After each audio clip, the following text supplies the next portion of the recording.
Dans l'assemblée des saints, assoiffé je me tiens, que ton onction descende sur moi.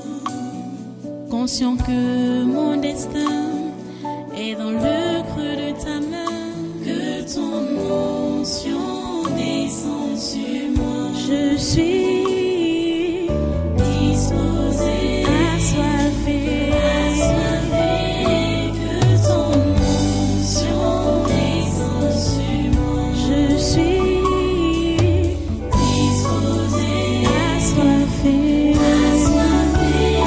que ton onction descende sur moi.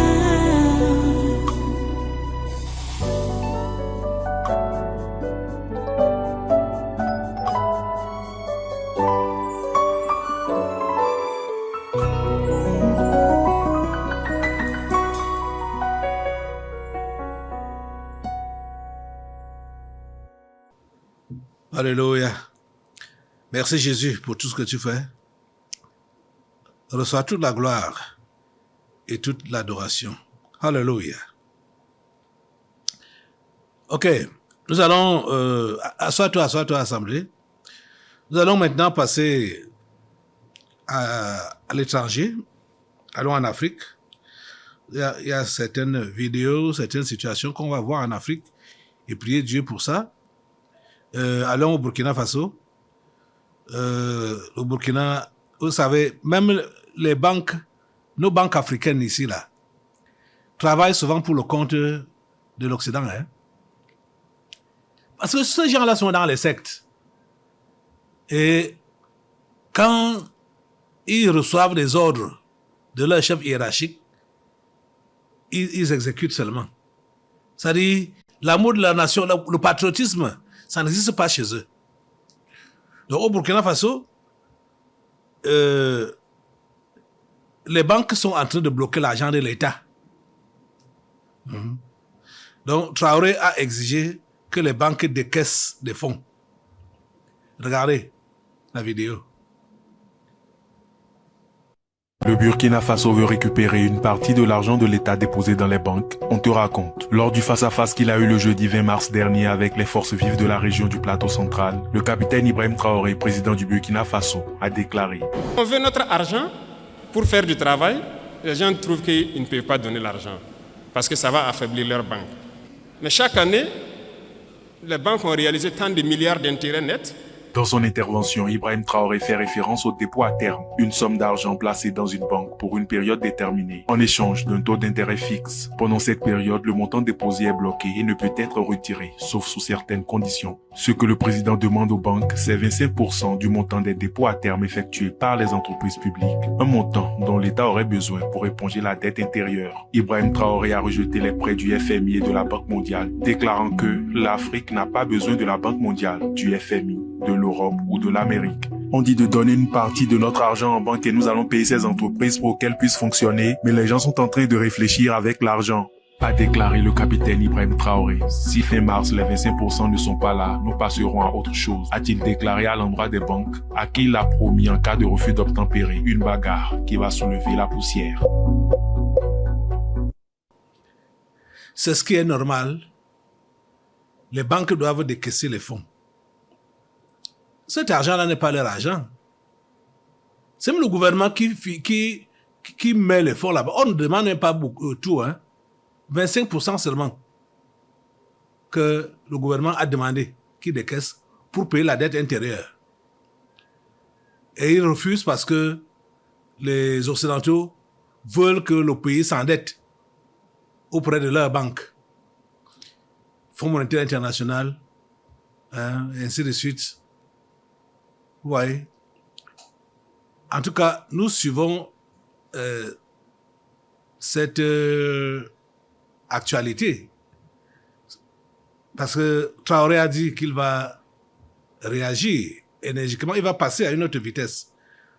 Prions Dieu pour que les banques burkinabées puissent coopérer avec le gouvernement. Lève-toi pour demander cela à Dieu.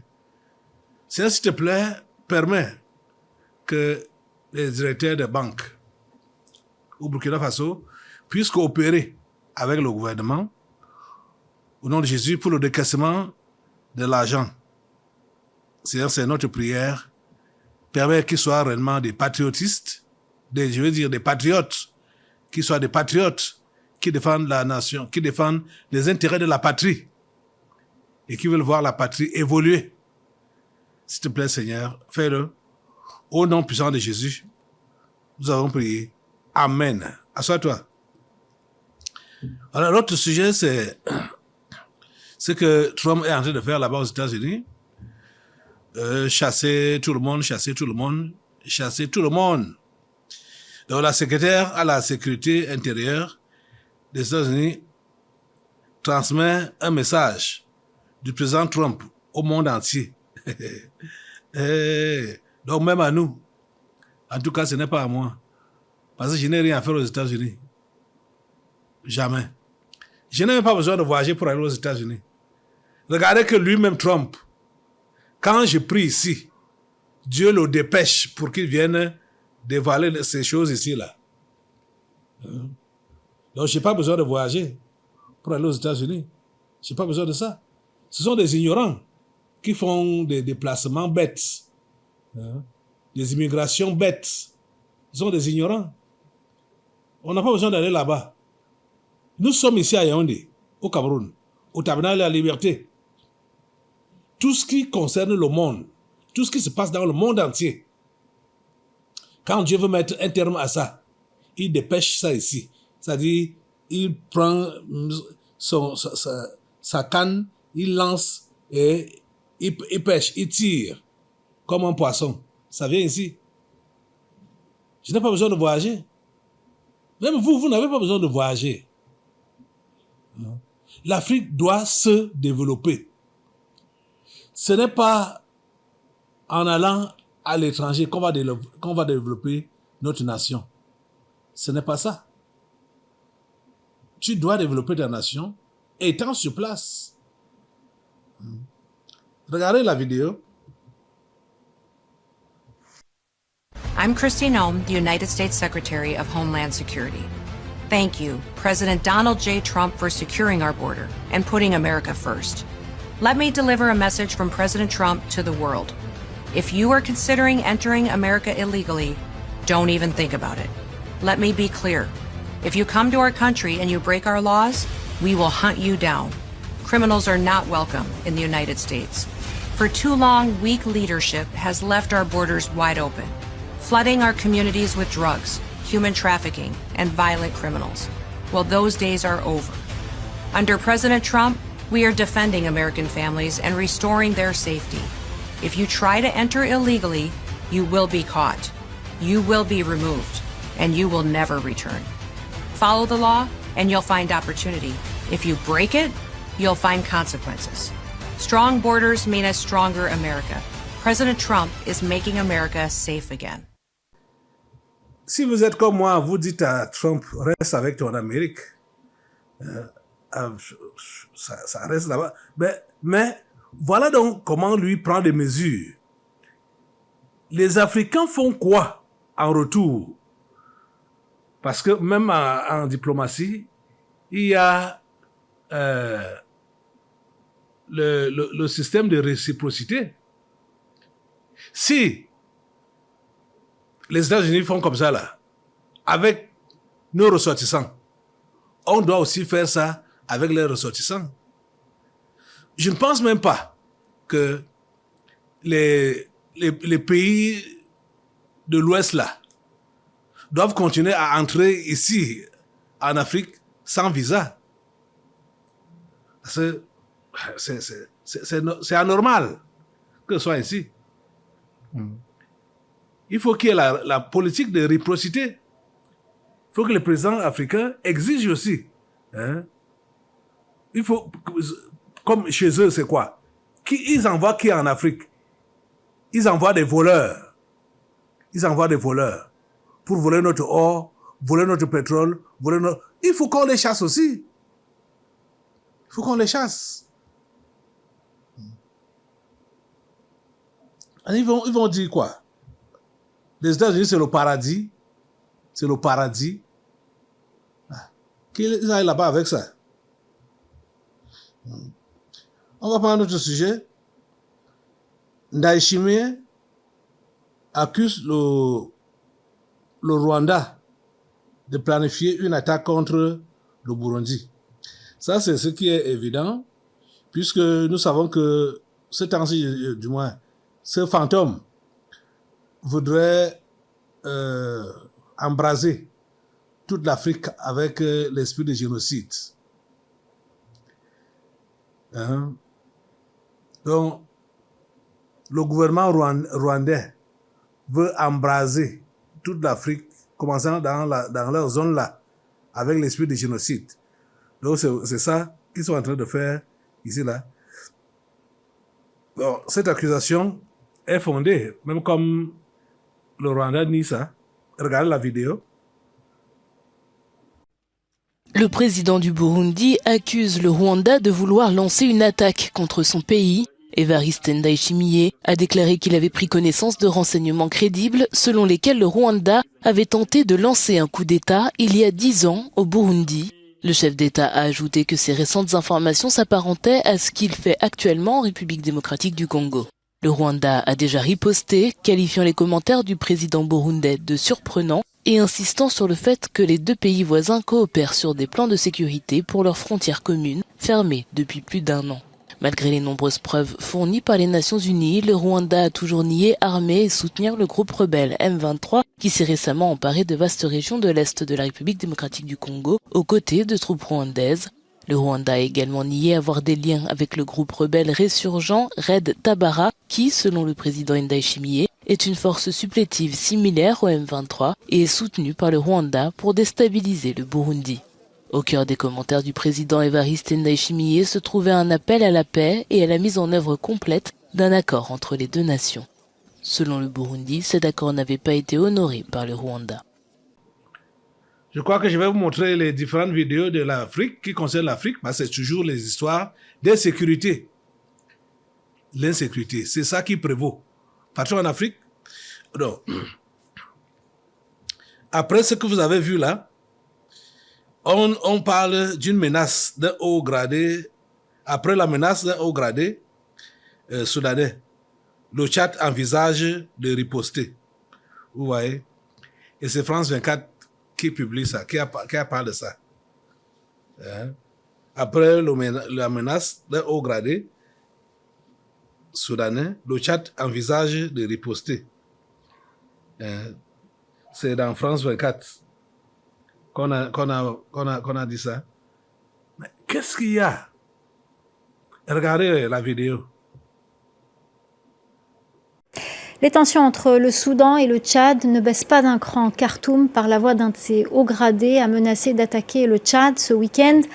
La réponse du Tchad ne s'est pas fait attendre. Si attaque il y a, le pays ripostera. Depuis ces déclarations, le Tchad est sur le qui-vive. Les précisions à N'Djamena d'Harold Girard. Lundi, des députés, ex-sénateurs et un ancien Premier ministre tchadien ont condamné les menaces répétées des officiels soudanais contre le régime de Mahamat Idriss Déby Itno. Des sources sécuritaires nous ont confié que le nombre de soldats tchadiens censés sécuriser la frontière avec le Soudan a été augmenté plusieurs fois depuis au moins le début de l'année 2024. Pour une partie des observateurs ici à N'Djamena, les autorités tchadiennes auraient tout intérêt à trouver une solution pacifique à ces tensions avec son voisin soudanais et à participer à une solution négociée dans le conflit à l'intérieur du Soudan. Vous voyez, l'Afrique est secouée juste parce que les anges dessus ont pris la place des humains pour diriger les nations et les gouvernements. C'est ça qui dérange l'Afrique. Les anges dessus ont pris la direction des gouvernements et des nations. Au nom de Jésus, tu vas mettre le feu sur le gouvernement rwandais, mettre le feu sur le gouvernement soudanais, mettre le feu, au nom de Jésus. Les instabilités, des troubles qu'ils veulent créer, que ce soit contre le Tchad, ça c'est concernant concernant le Soudan, au nom de Jésus, et contre le Rwanda, concernant, du moins, contre le Burundi, concernant le Rwanda, mets le feu sur tout cela, au nom de Jésus. Le feu de Dieu prend les plans des anges déchus qui sont à la tête de ces gouvernements et de ces administrations, ces nations, au nom de Jésus. Seigneur, le calme dans nos nations, le calme en Afrique, le calme en Afrique, le calme en Afrique, au nom puissant de Jésus.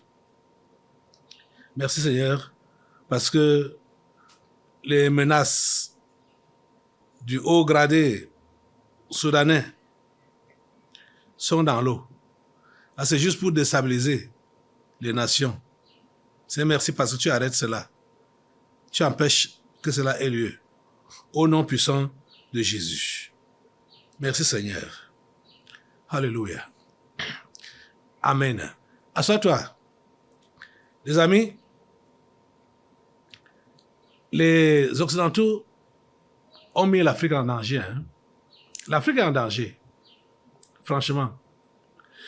Parce que, en dehors de ces luttes armées, ces combats armés, comme ce contre quoi on vient de prier tout à l'heure là, avec les fusils physiques, les feux physiques et tout ça là, les grenades, les bombes, ils ont également des bombes biologiques qu'ils mettent en place contre les populations africaines.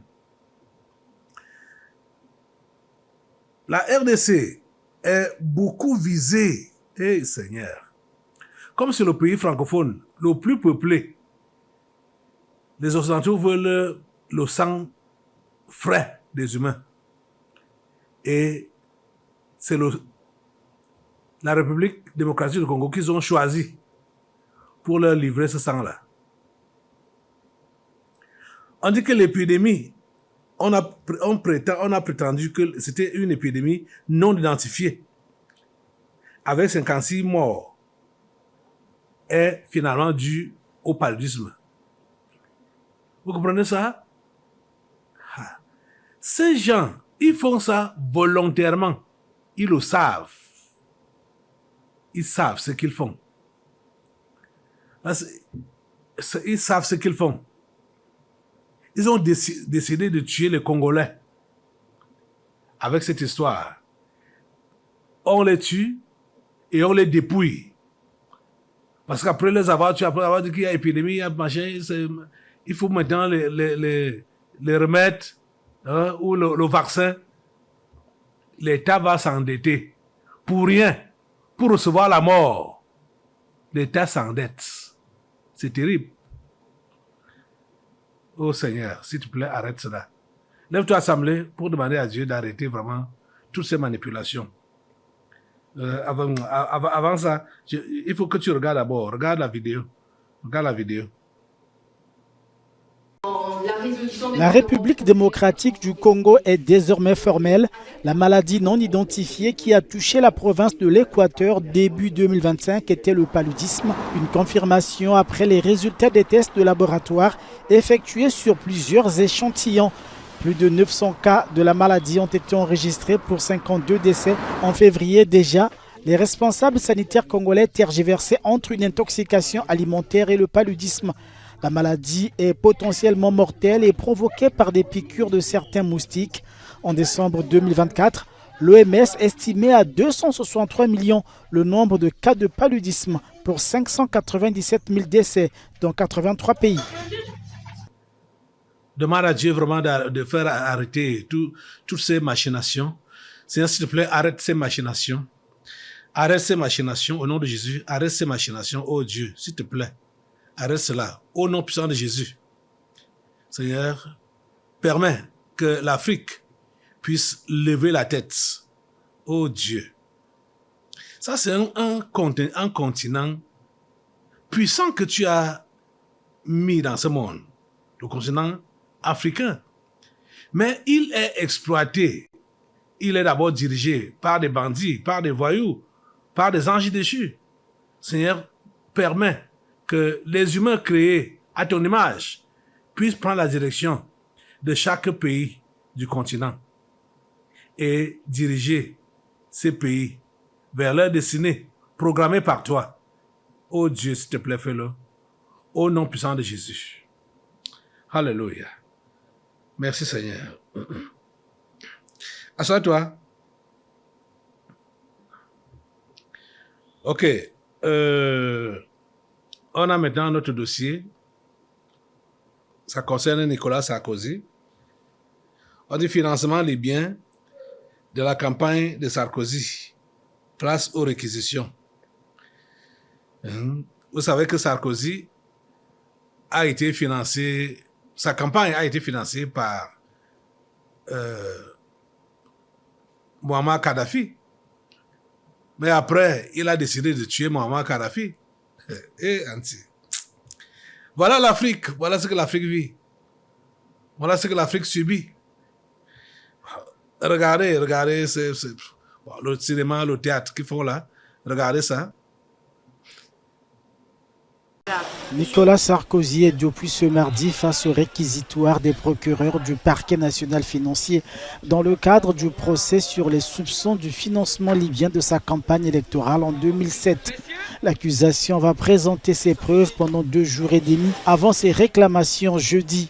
L'ancien président français est poursuivi depuis le 6 janvier pour corruption et recel de détournement de fonds publics, entre autres. Mardi, les procureurs ont accusé Nicolas Sarkozy d'avoir signé avec Muammar Kadhafi un pacte de corruption fin 2025 pour le financement de sa campagne électorale. C'était lors d'un voyage en Libye. Des accusations que l'intéressé rejette. Saïf al-Islam Kadhafi, fils de l'ancien guide libyen, affirme avoir subi des pressions de la part des intermédiaires de Sarkozy pour modifier son témoignage sur le sujet. L'ex-président français risque jusqu'à 10 ans de prison, 375 000 € d'amende et 5 ans d'inéligibilité à la fonction publique. Voilà ce qui s'est passé, voilà ce qu'ils ont dit. Les amis, cet homme de Sarkozy a fait beaucoup de mal à l'Afrique. Il a fait beaucoup de mal à l'Afrique. Quand j'appelle même cet homme, il n'est pas un homme, c'est un ange déchu. Parce qu'il a fait ça en Libye, il a fait ça en Côte d'Ivoire. C'est-à-dire déstabiliser ces 2 nations-là par son passage comme président. Il a dérangé. Il a commencé même à corrompre la Libye avant d'être président. Il était encore ministre de l'Intérieur. Il avait déjà les faveurs de Muammar Kadhafi. Vous savez, ça c'est le propre des Africains, la largesse. La largesse. Mais ils profitent sur ça pour arriver à leur fin. Et travailler pour le compte de leur nation diabolique. C'est tout. Ça, c'est malheureux pour les Africains. C'est vraiment malheureux pour les Africains. Que le Seigneur nous aide. Et que le Seigneur aide tous les pays africains. Que le Seigneur aide le continent africain. L'histoire qu'ils ont appelée l'UA, ça ne sert à rien. L'Afrique doit se réformer. L'Afrique doit se réformer. Quand tous les dirigeants africains, du moins, quand des humains africains vont comprendre qu'il faut libérer leur population et s'engager à le faire, c'est là qu'on verra comment l'Afrique va se libérer. Franchement. Être une seule Afrique et se positionner pour barrer la voie aux forces, aux démons étrangers. Au Niger, maintenant, le président Abdourahmane Tchani a prêté serment. Regardez la vidéo. Le chef du gouvernement militaire au Niger a prêté serment mercredi en tant que président du pays. En vertu d'une nouvelle charte qui remplace la constitution nigérienne, Abdourahmane Tchani occupera ses fonctions pour une période de transition de 5 ans. Cette décision a entre autres permis de repousser les tentatives de la communauté des États d'Afrique de l'Ouest d'accélérer le retour à la démocratie après le coup d'État de 2023. Cette durée est modulable en fonction de la situation sécuritaire, du cahier des charges de la refondation et de l'agenda de la Confédération des États du Sahel. Vétéran de l'armée, Abdourahmane Tchani a également été élevé au plus haut grade militaire du pays, celui de général d'armée, consolidant ainsi son emprise sur le pouvoir depuis juin 2023, date à laquelle il a dirigé les soldats qui ont déposé le gouvernement élu du pays. À la fin de la période de transition en 2030, il aura été au pouvoir pendant environ 7 ans, suivant des modèles similaires de séjour prolongé au pouvoir dans les pays africains dirigés par des militaires, notamment le Mali, la Guinée et le Burkina Faso.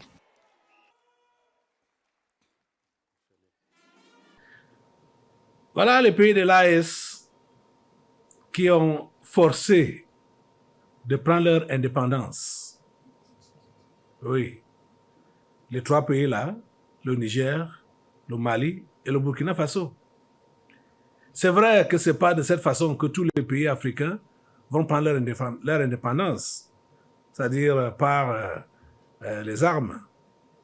Par exemple, ici au Cameroun, c'est pas ça l'idéal.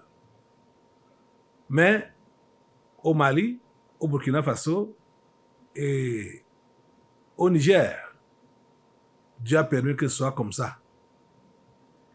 Et voilà, le président Tchani a donc prêté serment pour 5 ans. Pour 5 ans. Il est toujours président de la transition. Pour 5 ans.